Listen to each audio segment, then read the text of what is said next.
की ठीक आहे, नॉर्मली ज्यावेळेस एखादा मुद्दा हायकोर्टासमोर असतो त्यावेळी माननीय उच्च न्यायालय अशाच प्रकारचा त्या ठिकाणी निर्देश देत असतं।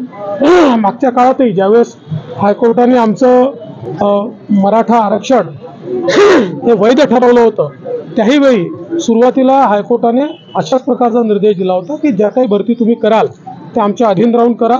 त्याच्यानंतर त्यांनी ज्यावेळेस आमचं आरक्षण वैध ठरवलं त्यावेळेस त्या भरती देखील वैध ठरवल्या होत्या। त्यामुळे मला असं वाटतं की ही एक हायकोर्टाची प्रोसेस असते की एखादा मॅटर सबज्युडिस असताना जर तुम्हाला निर्णय करायचा असेल तर तो निर्णय कोर्टाच्या अधीन राहून करायचा। अर्थात मी अजून काय हायकोर्टाचं पूर्ण काय म्हणणं आहे ते पूर्ण ऐकलेलं नाही, पण तुम्ही जे सांगता त्याच्या आधारावर आणि माझा जो अनुभव आहे एक या क्षेत्रात काम करत असताना त्याच्या आधारावर मी तुम्हाला सांगतो। जागा वाटप कधीपर्यंत जाहीर होईल सगळ्यांची प्रतीक्षा आहे आणि कसं असेल फॉर्म्युला नेमकं त्याची वाट बघा, लवकरच तुम्हाला कळेल, अधिकृतरित्या तुम्हाला आम्ही सांगू। सुप्रिया सुळे आज म्हणाले अबकी बार गोळीबार सरकार, गृह विभागावर अपयशाचा खापर फोडताना त्यांनी तुमच्याबद्दल असं म्हटलं।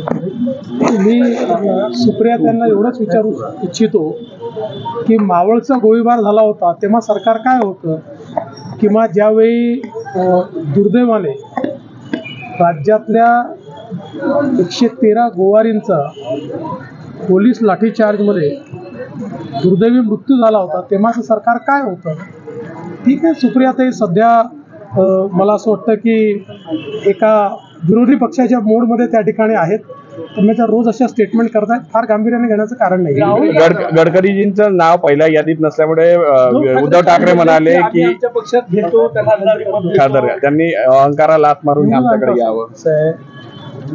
ज्या पक्षाचा बँडबाजा वाजला आहे त्या पक्षाच्या अध्यक्षांनी गडकरीजींसारख्या राष्ट्रीय नेत्यांना ही ऑफर देणं म्हणजे एखाद्या गल्लीतल्या व्यक्तीने मी आता तुम्हाला अमेरिकेचा राष्ट्रपती बनवतो तुम्ही माझ्याकडे या असं सांगण्यासारखं आहे।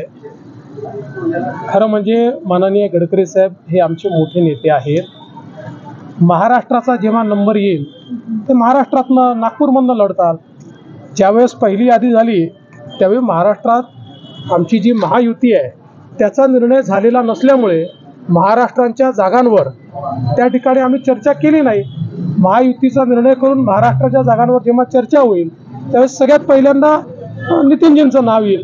त्यामुळे मला असं वाटतं की हे जे काही या ठिकाणी स्वतःला मोठं दाखवण्याचा प्रयत्न उद्धवजी जे करतायत त्यांचं हसं होत आहे।